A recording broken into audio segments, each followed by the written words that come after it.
The night the McBride boy froze stiff inside his family's single-floor log cabin, the snow was piled shoulder-high against every door in the valley, except one. Not the preacher's house, not the merchant's parlor, nor the carpenter's wide-shingled frame with its polished porch and triple-paned windows. No, the only home still holding warmth at the core was the strange double-stacked cabin built by that widowed woman folks barely spoke to, the one who carried planks up a ladder with her own back and hammer screamed until her palms bled, the one with the so-called useless second floor. And in the week that followed, when the cold cracked fences like twigs and took half the livestock, some began muttering through cracked lips and frozen beards that maybe that strange, lonely structure wasn't so foolish after all. But none of them had the full truth, not of why she built it that way, not of what she'd lost the winter before, and not of what, or who, she had hidden in that high room above the drifting snow. It had started the previous spring, not with death, but with silence. April had come, but left the sky dry. By May, the creeks were thread-thin, and by June, every woman with a hoe in her hands began to suspect something mean was coming. Not the dust, but something colder, something longer. They felt it in the way the animals huddled tighter in the dark, in the way the wind skipped summer entirely and brought with it a sharp bite by July. Even the birds stopped nesting as high, but no one dared name it. Only the widow moved like she had already heard its name. Her name was Maybelle Crane, 37 years old, 5'2" in boots, lean as a fence post, and hands like fire-hardened cedar. The men in town had called her pretty once, years ago, before her husband bled out after a sawmill accident and left her with a boy of 6 and a girl who couldn't keep milk down. After the funeral, Maybelle didn't cry, didn't wear black. She just moved back into her father's old hunting cabin 3 miles up the western ridge and vanished from Sunday gatherings. Some said she went a little wild after that. But wild women don't hammer beams through sleet. Wild women don't re-dig root cellars, stack brush walls against drift lines, or track shadows across the landscape before choosing exactly the right place to build, upward instead of outward. No, Maybelle wasn't wild. She was preparing. By September, her cabin looked strange enough for gossip to grow legs.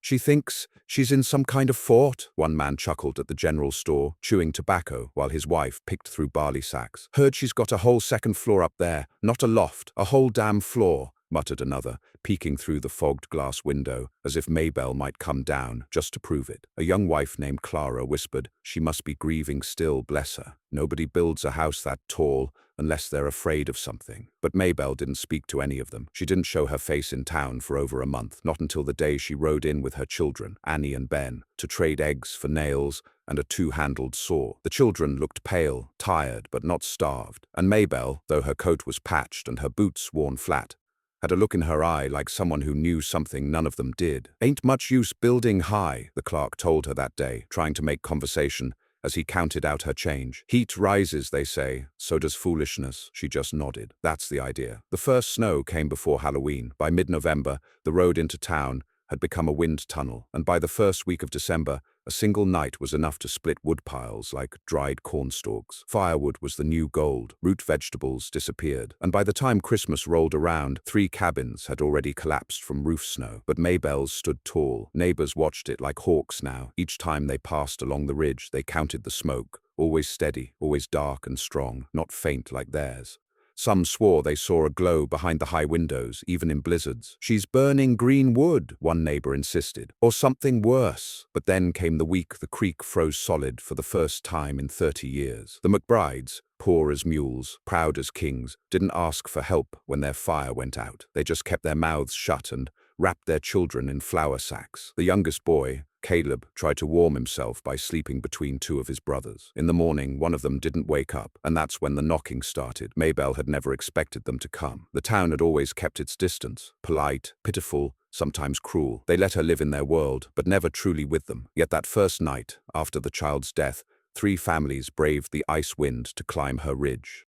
Not begging, not apologizing, but desperate. She saw them from the top window. They huddled in cloaks, clutched shivering babies, and didn't make eye contact when she opened the heavy front door. They didn't ask to come inside. They just stood in the dark and waited. She let them in. All 3 families, 12 people total, jammed into her first floor like crates in a wagon. But they didn't freeze. They didn't shiver, because above them, the second floor held a low, roaring warmth that drifted down through the slatted ceiling vents Maybelle had carved with a filleting knife. She had filled that high room with ironstone bricks and a heavy stove, all set upon a double rafter frame to support the weight. She'd built it to trap the heat high, not waste it. The vents carried warmth down. The upstairs stayed hot. The downstairs stayed mild.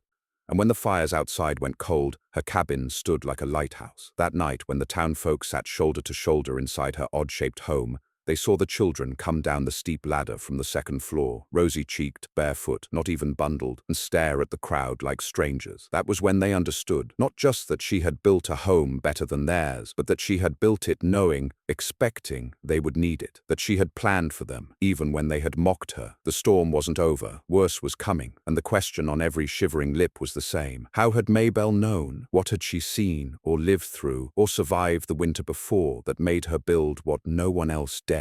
Because the truth, still hidden beneath those floorboards, hadn't been spoken, not yet.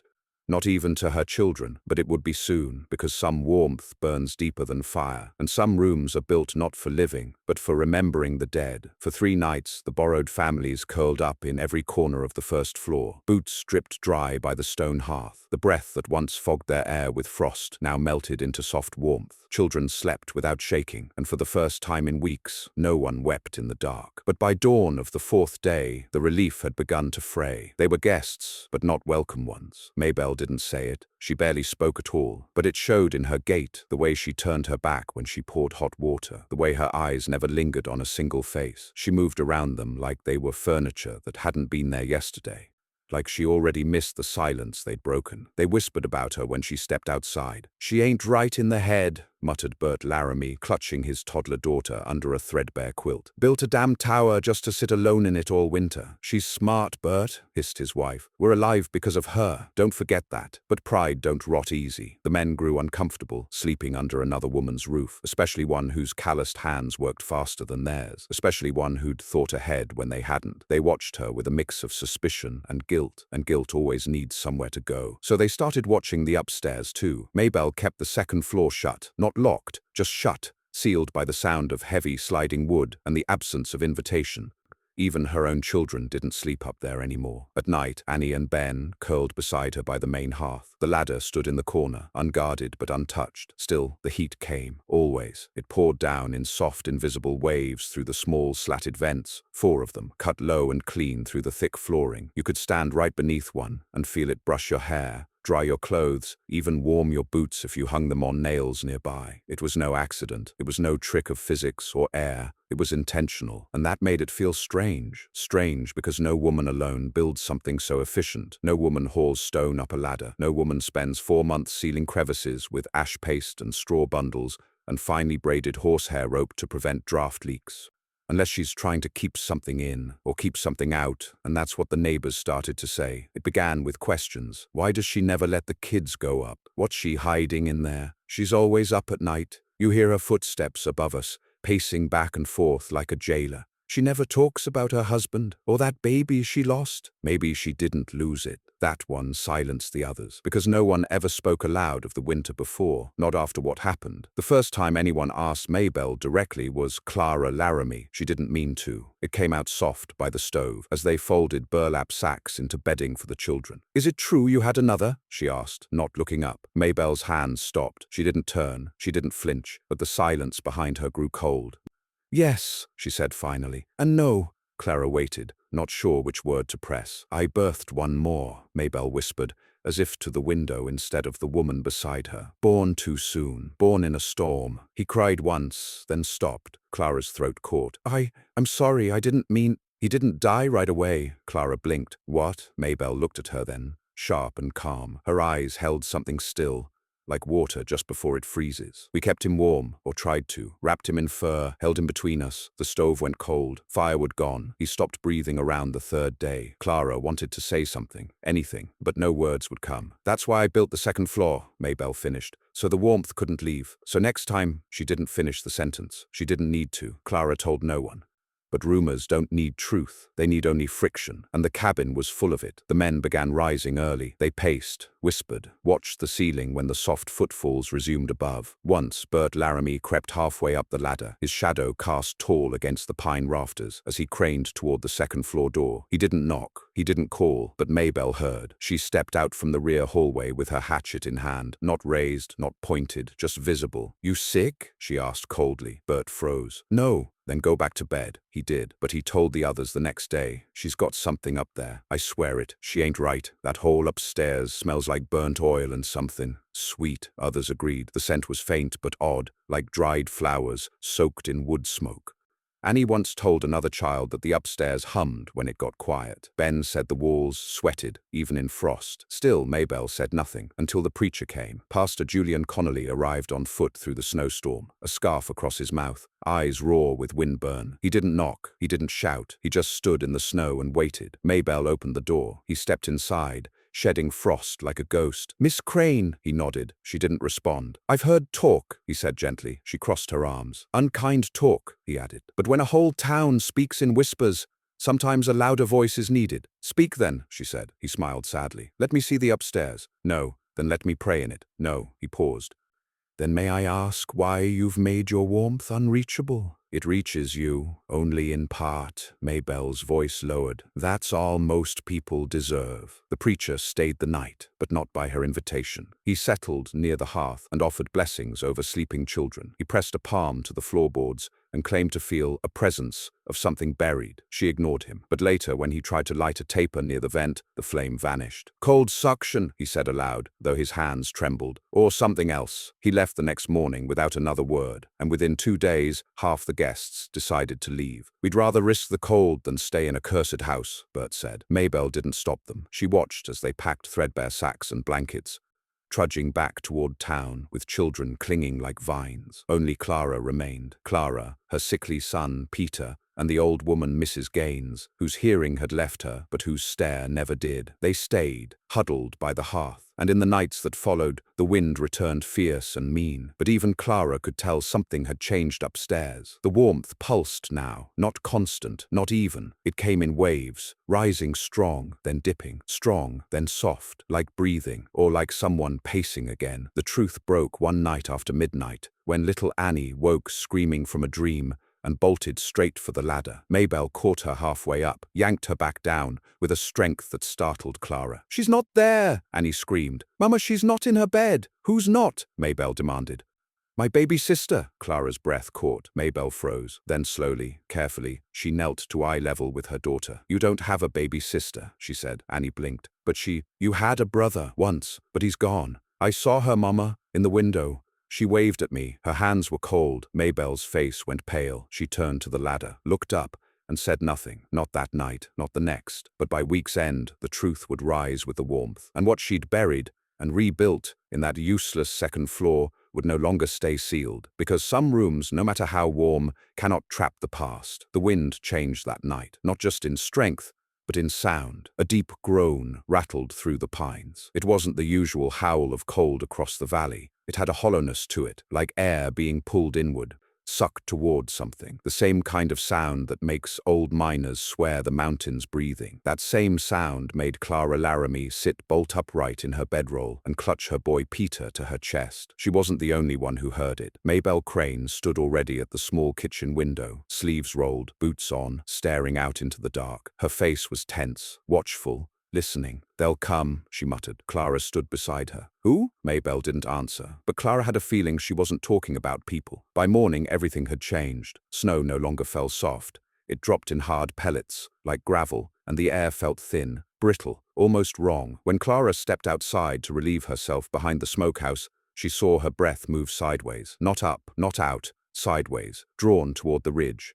The firewood stack, once high and dry, was now frozen solid. Even Maybelle's kindling pile, she kept 3 layers beneath a stone bench, cracked when struck, and the venting warmth from above. It pulsed weaker now, still steady but muted, and through the hush of morning, Maybelle was hammering again. Upstairs, Clara heard the dull thuds, slow, precise, like coffin nails. Ben and Annie sat by the hearth, their faces pale, their eyes not on their mother but on the ceiling, as if they could sense something moving just above. Peter, Clara's boy, coughed weakly in her arms. His fever hadn't broken, his lips chapped red. "I think I should go into town," Clara said softly. Ben turned his head very slowly. "You won't make it." She tried anyway, wrapped Peter tight, packed dry oats in a satchel, tied her boots high and cinched a scarf over her face. She waited for the sun to rise high, but it never did, just stayed hidden behind a grey dome of cloud that never moved. Still, she opened the front door and walked straight into a wall of wind that slammed it shut behind her. It wasn't just strong.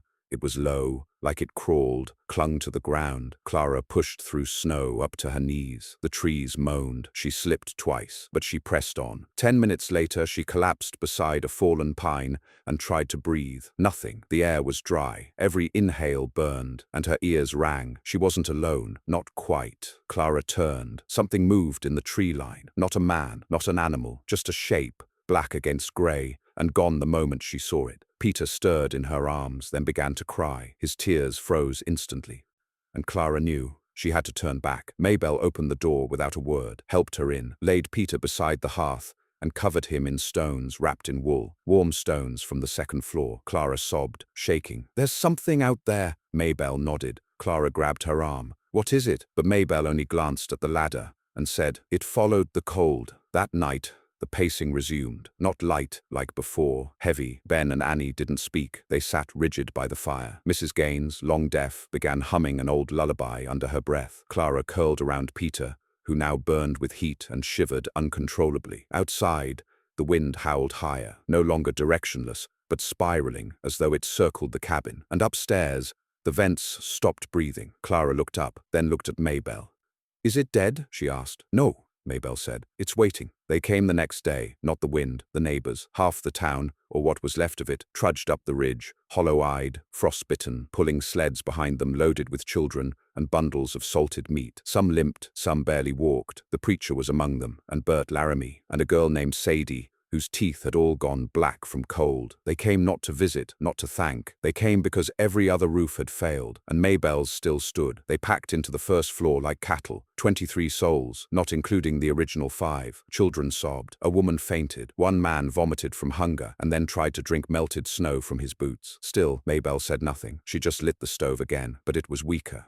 The warmth upstairs hadn't returned, and something was wrong. They all felt it, not immediately, not when the heat first returned in gasps from the floorboards, but slowly, as dusk fell, and a strange scent filled the cabin. Not smoke, not meat, something sweeter, like dried flowers and blood. The vents groaned, once, then hissed. The room went silent, and then came a sound that no one forgot, a lullaby. Soft, fragile, wrong. It came from the second floor, and no one had gone up there. The preacher was the first to speak. "This is blasphemy," he whispered, but no one moved, no one dared. Maybelle stood slowly, faced the ladder and said, "Stay here." Ben cried out, "Mama, no!" But she climbed, step by step, not fast, not afraid, like someone going home. The second floor door opened without a creak, and then nothing. Minutes passed. The preacher stood, whispered a prayer, and then followed her. He climbed, he entered, and then nothing. No footsteps, no voices, no return. Clara stood next. Bert grabbed her arm. "Don't!" But she did, and Bert followed her. Then Sadie, then 2 more, and one by one, they disappeared into the warmth above, until only a handful remained. Annie, Ben, Peter, Mrs. Gaines, humming still, and a man with no tongue, weeping by the coals. The air changed again, this time downward. The warmth returned, slowly like a sigh of relief, and with it, voices, soft, gentle, and strange. Ben rose. He looked at his sister. "Maybe it's time." She nodded. They climbed. Mrs. Gaines reached out, caught Annie's hand. "Don't go, child," she said, her voice thin. Annie leaned in close, whispered something. Mrs. Gaines blinked, then nodded, and let go. "Lynch die Qualm." Only Mrs. Gaines remained. Peter stirred beside her. The coals hissed. The wind outside fell quiet, and from upstairs came the sound of weeping, then footsteps, then silence, and finally Maybelle Crane descended, alone, face calm, eyes red. She walked to the hearth, placed a warm stone by Peter's side, and sat beside the old woman. "It's done," she said. Mrs. Gaines asked nothing. She only reached for her hand, and they waited, as the second floor pulsed softly above them. Not warm, not cold, just still. By dawn, the valley had gone silent. No wind, no crack of snow from the trees, just a suffocating stillness, the kind that presses against your eardrums and makes you question if the world has stopped breathing altogether. The cold didn't fade, but it stopped biting. Even the pine groves, usually restless under the weight of frost, stood motionless. Inside the tall cabin, the second floor glowed faintly from behind its closed door, and no one spoke of what had happened. Not at first. Clara sat beside Peter, who finally slept. He breathed easier now, no longer clawing at her shawl or whimpering from the fever. The warm stone near his chest still pulsed, not hot, not burning, but deeply warm, as though drawn from beneath the earth itself. Each time she touched it, a strange sense of calm passed through her hands, up her arms, into her chest. She had not seen what lay above, but she'd heard whispers, not in English, not any language she knew, and not angry, welcoming, as though someone up there had waited a long time to be remembered. Clara dared ask only once, late that night, as Maybelle poured water from the kettle. "What's up there?" Maybelle didn't look at her, but she said quietly, "The part of winter no one buries." The others never came down. Not Bert, not the preacher, not Sadie or the others. Their things remained untouched on the first floor. Boots, coats, torn mittens, but no one went up to fetch them, not even Annie or Ben. No screams had come, no panic, only that impossible stillness. And once or twice a day, the vents sighed warm breath into the rooms below, like lungs, like mercy. Some tried to explain it. Mrs. Gaines said it plainly. They saw what she kept warm, that's all. Others assumed they'd gone mad, that grief, hunger, and frost had cracked them like river ice, that Maybelle's tall home had worked on the brain as much as the body. But even that didn't explain what came next, because the warmth spread, not just through her own cabin, but to the others. The homes below on the valley floor, long frozen solid and abandoned. Smoke began rising again from chimneys whose hearths hadn't seen flame in a week. Doors once warped by ice now opened freely. One woman, trudging back to her cabin in despair, found her floor dry and her hearth full of coals she hadn't left. A child claimed to see Annie's face in the glass of their upstairs window, smiling faintly just before the snow let up. And then the thaw began, not all at once, but faster than it should have, too fast. By late February, the road into town reappeared. Wagons moved again, livestock survived against all odds, and across the region folks began speaking of the Ridge Cabin in hushed tones. Some said it was cursed, others said it was sacred, and a few insisted it was simply prepared.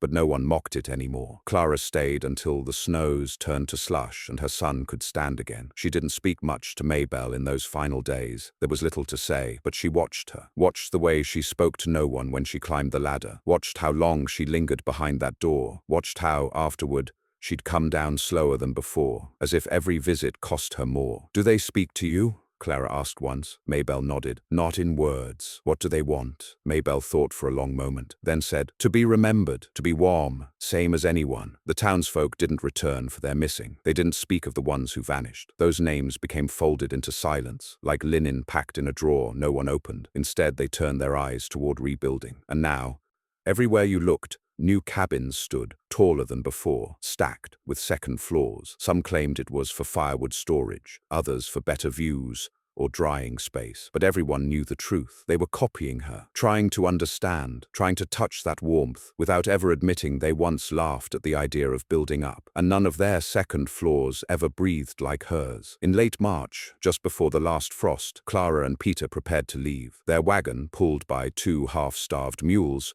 waited at the base of the hill. Peter kissed Annie's hand, shyly, awkwardly, and Ben looked away, pretending not to notice. Maybelle stood at the threshold, one hand on the doorframe. "You can come back," she said simply. Clara smiled.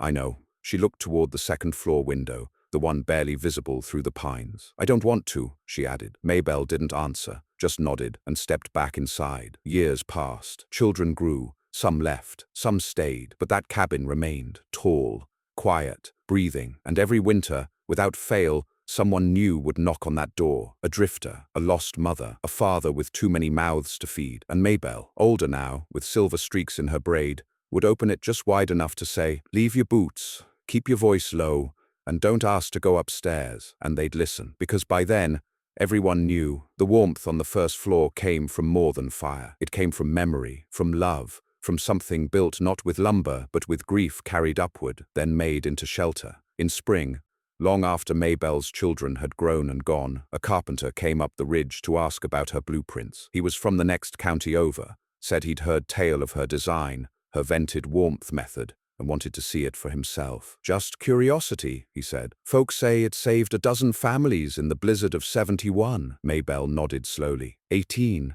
18? Not all of them stayed. He looked around the structure, stared up at the smooth seams, the tight joints, the slanted vents. "You drew this yourself?" he asked. Maybelle walked to the ladder, ran her hand across the rail. "No," she said. "I remembered it." "From where?" She looked up. The second-floor door was still closed, still humming faintly, still warm. "From a place colder than this." That carpenter never went upstairs. He told the story anyway. Told how the widow built a second floor that defied frost, how it kept children alive and grown men humbled, how it seemed to hold a fire that never ran out, as if grief itself burned slow and constant. And the tale traveled. They called it a miracle. They called it clever engineering. But they never called it foolish again, because once, in the dead of winter, when the land was dying, and silence crawled under the skin of every man and beast, one woman built up when everyone else dug down. She reached toward the cold sky, not to defy it, but to catch something as it fell, to cradle it and make it warm again. Spring never quite arrives all at once in the valley. It doesn't explode in green or bring wildflowers down the ridge like a miracle. It creeps in sideways, under doors, through melt lines in the snowpack, down the spines of roofs, into the joints of doors too swollen to close all winter. You don't see it, you feel it. A looseness in the air, a softness beneath your boots. The snow thins, the pine needles show again, and the memory of cold doesn't leave. It just recedes, like a scar that stops aching. But that year, spring came warmer than any could remember. The thaw was deeper. The valley soil, usually hard-packed and clay-thick through May, turned loose and fragrant by late April. There were days the rivers rose too high, but no one feared it, not after what they'd survived. And that second floor on Maybelle Crane's cabin, it remained sealed, but the warmth never stopped. The town of Garrison Ridge changed, not quickly, not all at once, but slowly, humbly. Men no longer mocked what they didn't understand. Women weren't dismissed for building strange or alone. Neighbors stopped sneering when someone did something different and instead asked why. Second floors became common. Slatted vents, once considered nonsense, were now a fixture. Children born after that brutal winter thought it strange that anyone ever built a home without thinking about heat direction, without considering height, without remembering Maybelle. But those who had lived through it never forgot the way that tall, peculiar home had glowed in the deep night, how it stood as a lighthouse when the storm drowned everything else. And every year, when the frost came back down the ridge and settled like a hand across the cabins, folks would stop at the base of Maybelle's trail and look up, waiting to see the faint orange flicker from her upstairs window. If the light was there, they felt safe. If it wasn't, they prayed. Clara Laramie returned with Peter in the spring of '76. He was grown by then, taller than his mother, with a steady, deliberate way of speaking. He didn't remember much about that winter, only the warmth, only the strange kindness of that high room that never let him freeze. He brought his own child that visit, a daughter named Elsie. When they knocked, no one answered. The cabin still stood, still tall, still clean and straight, with no sag in the beams or rot in the sills. The path was swept. The woodpile was high, but no smoke rose from the chimney, no sound from within. Peter waited at the door, then turned the knob, unlatched, unbarred. It creaked open like it had been waiting. Inside, everything was in place. The iron stove, cold but spotless. The ladder, polished from years of hands. The shutters closed but not sealed. The whole room felt paused, like the breath before a story starts or ends. Peter walked to the center of the room. His mother stayed at the door, clutching Elsie close. "She's gone," Clara whispered. "Isn't she?" Peter didn't answer. He walked to the ladder, placed one hand on the rung. "Don't," Clara said sharply. He looked down at her. "I need to," and he climbed. The second floor wasn't what he expected. It was small, almost bare. There was no bed, no stored firewood, just a floor of flat stones, a heavy iron stove built low and wide, and 4 simple vents along the floor. And on the far wall, facing east, a single high window, clean. Below the window stood a long bench. Upon it sat 3 small shapes, each wrapped in soft linen, bundles about the size of a swaddled infant, carefully placed. And beside them, a pair of worn gloves, and Maybelle's shawl. Peter didn't touch anything. He didn't speak, but he felt it, that same warmth. Though the stove was cold, it wasn't a room anymore. It was a memory held in walls, a place where grief had been shaped into protection, where a mother, having lost what she could never replace, had built something to make sure no one else did. He stood there for a long time, then came down. Peter never told anyone what he saw. Not the full truth, only that it was clean, peaceful, like a chapel, he once told a blacksmith in town. But for the kind of prayers no one says out loud. He stayed on the ridge a week, tending to the cabin, patching the porch, splitting fresh wood. He and his mother buried something behind the house. No marker, just 3 flat stones and a ring of river rock. When they left, he didn't lock the door, just closed it and left a small note carved into the beam beside the frame. "If you are cold, Come in, leave it better than you found it. Over the years, travelers found it. Drifters, widows, lost sons, fleeing wives, even a soldier broken in the lungs from some faraway war, who claimed the cabin was the only place his cough didn't haunt him. They didn't steal, they didn't damage. Some left bundles of herbs in the window. Others placed dolls or dried berries, or gloves too small for their own hands. And always, they left it warmer than they found it. The story changed with time, as all stories do. Some said Maybelle was a witch who trapped the winter spirit upstairs and made it weep warmth forever. Others claimed she'd made a deal with death, her grief traded for fire. A few swore the second floor was haunted by the ghost of a baby, rocking itself to sleep in a cradle no one could see. But the truth was simpler. A woman lost something and built something that would never let anyone else lose the same. A floor above the frost, a womb made of wood and stone, a shelter against the silence that winter brings when it tries to take everything from you. And it worked, not because it was magic, not because it was cursed, but because it was built with the kind of love that doesn't care if anyone understands it, the kind that doesn't ask permission, the kind that climbs upward, even in blizzards, even when mocked, especially then. Some say that on the longest nights of the year, if you walk the ridge alone, you can still see a thin beam of light shining through that upper window, not firelight, not candlelight, something else, a heat that doesn't burn, a presence that doesn't vanish, just a reminder that once, in a valley gone silent, one woman built a second floor no one thought she needed, and proved the difference between surviving winter and keeping others alive through it.